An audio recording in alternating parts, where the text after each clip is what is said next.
Assalamualaikum warahmatullahi wabarakatuh. Selamat pagi anak-anak bapak sekalian. Apa kabar kamu hari ini nak? Mudah-mudahan kamu dan kita semua dalam keadaan sehat walafiat. Baiklah anak-anak bapak sekalian, sebelum kita masuk kepada pembelajaran kita pada hari ini, maka terlebih dahulu kita berdoa kepada Allah Subhanahu wa taala. Mudah-mudahan Allah Subhanahu wa taala mengijabah doa-doa kita. Bismillahirrahmanirrahim. Raditu billahi rabba wa bil islami dina wa bi Muhammadin nabiyya wa rasulah. Rabbi zidna ilman warzuqna fahman wa amalan salihan. Amin. Baiklah anak-anak bapak sekalian, setelah kita berdoa kepada Allah Subhanahu wa taala dengan harapan Allah memberikan kesehatan kepada kita di situasi pandemi Covid yang sekarang ini yang kita jalani, bukan hanya di negara kita tetapi di semua negara yang terdampak Covid atau pandemi COVID-19. Oke, anak-anak sekalian, sebelum kita masuk kepada materi yang selanjutnya, di sini Bapak akan menayangkan kepada kamu apa yang menjadi kompetensi dasar dan tujuan daripada pembelajaran kita pada hari ini. Maka oleh karena itu, simak apa yang menjadi tujuan daripada pembelajaran kita pada hari ini. Silakan lihat video yang selanjutnya. Kompetensi dasar 1. Menghayati perjuangan Nabi Muhammad SAW dalam periode Makkah dalam menegakkan risalah Allah Subhanahu wa taala. 2. Meneladani perjuangan Nabi Muhammad SAW periode Makkah. 3. Memahami sejarah perjuangan Nabi Muhammad SAW periode Makkah. 4. Menyajikan strategi perjuangan yang dilakukan Nabi Muhammad SAW periode Makkah. Tujuan pelajaran, peserta didik mampu 1. Menunjukkan contoh perilaku meneladani perjuangan Nabi Muhammad SAW periode Mekah. 2. Mendemonstrasikan contoh perilaku meneladani perjuangan Nabi Muhammad SAW periode Makkah. 3. Menceritakan sejarah masa remaja kelahiran Nabi Muhammad SAW. 4. Menerangkan sejarah perjuangan Nabi Muhammad SAW periode Makkah. Baik, setelah kamu mengetahui apa yang menjadi tujuan dari pembelajaran kita pada hari ini, maka masuklah kita kepada materi yang selanjutnya. Oleh karena itu, di sini Bapak harapkan bagi kamu agar terus menyimak video yang Bapak berikan agar kamu mengetahui apa materi kita yang akan Bapak sampaikan pada hari ini. Silakan lihat materi selanjutnya.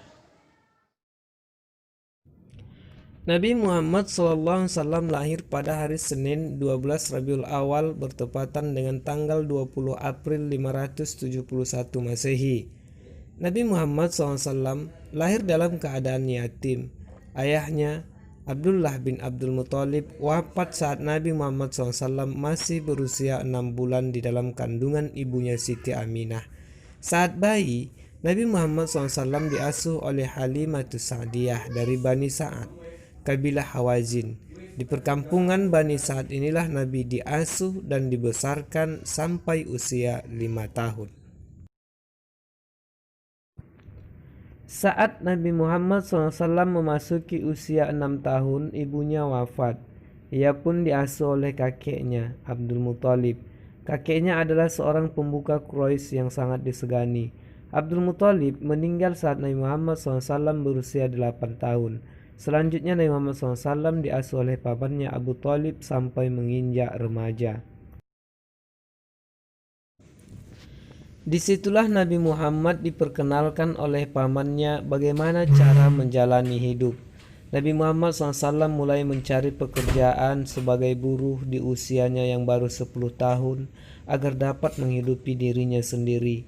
Mulailah ia menjadi penggembala ternak milik orang lain di daerah gurun Mekah yang sangat panas. Ia makan dari tumbuhan liar yang terdapat di gurun.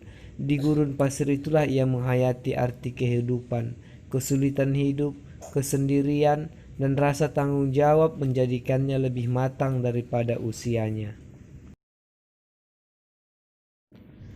Sang paman melihat kecerdasan dan kematangan keponakannya, Maka pada usia 12 tahun, Nabi Muhammad SAW diperkenalkan kepada ilmu perniagaan. Nabi Muhammad SAW yang masih remaja pun turut serta dalam pengelolaan ekonomi pamannya. Ia sudah ikut membawa barang dagangan yang diambil dari majikannya Siti Khadijah. Hampir 3 tahun Nabi Muhammad SAW mengikuti pamannya untuk menjajakan barang dagangannya. Pada usia 25 tahun, Nabi Muhammad SAW mulai berdagang sendiri tanpa bantuan pamannya. Ia mengambil sendiri barang dagangannya dan memasarkannya. Ketika berdagang, Nabi Muhammad SAW sangat jujur, tidak pernah membohongi para pembelinya. Nabi tidak pernah mengambil keuntungan yang terlalu besar, selalu berkata sopan, ramah, dan penuh dengan kasih sayang. Keberhasilan usaha dagang Nabi Muhammad SAW itu disebabkan oleh pribadi mulia berikut ini. 1. Berpendirian teguh. 2. Memiliki semangat kerja yang tinggi. 3. Memiliki kejujuran yang luar biasa. 4. Menjunjung tinggi amanah atau kepercayaan yang diberikan orang lain. 5. Mampu menghadapi segala cobaan dan rintangan dalam perjalanan. 6. Menyamakan pelayanan terhadap para pembeli. 7. Memiliki sifat percaya diri. 8. Menampilkan keramahan dan kesopanan serta kasih sayang kepada siapa saja. Kejujuran perilaku, santun, kesopanan berbicara, kerja keras, dan kecerdasan Nabi Muhammad SAW merebut hati setiap orang, termasuk Siti Khadijah. Pertama-tama, ia meminta Nabi Muhammad SAW untuk memasarkan barang dagangannya ke Syria. Hasilnya sangat luar biasa. Itulah yang membuat Siti Khadijah tertarik dan akhirnya menikah dengan Nabi Muhammad SAW. Mereka dikaruniai 7 orang anak, yaitu Ibrahim, Qasim, Abdullah, Zainab, Ruqayyah, Ummi Kulsum, dan Fatimah. Setelah kamu mengetahui materi yang sudah Bapak sampaikan, Bapak harapkan kamu memahaminya.